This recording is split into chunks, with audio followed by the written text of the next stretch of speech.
Hey guys, in this video I will show you how you can fix connection and server issues in GTA 5. So without further ado, let's get started.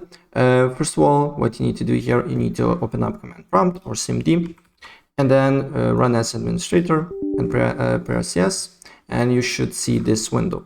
And here you need to write ip config/plush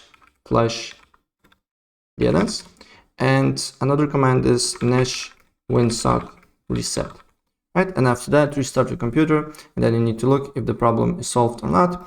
And if the problem still persists, then you need to go to settings, then you need to go to network and internet, then make sure that you're not running VPNs, VPN not enabled, or proxies.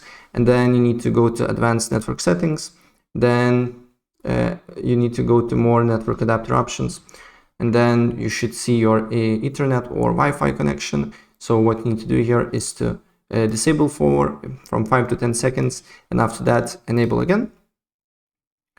And then you need to right click on it, go to properties, make sure Internet Protocol version 6 is disabled, and then double click on Internet Protocol version 4.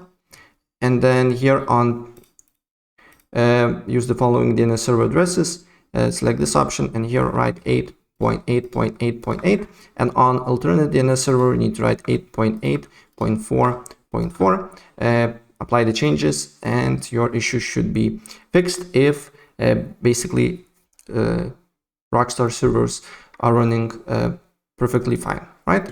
If the problem is on Rockstar servers, then you just need to wait, right? So that's pretty much it. And if I help you out, please press like button and subscribe for more. Take care. Bye.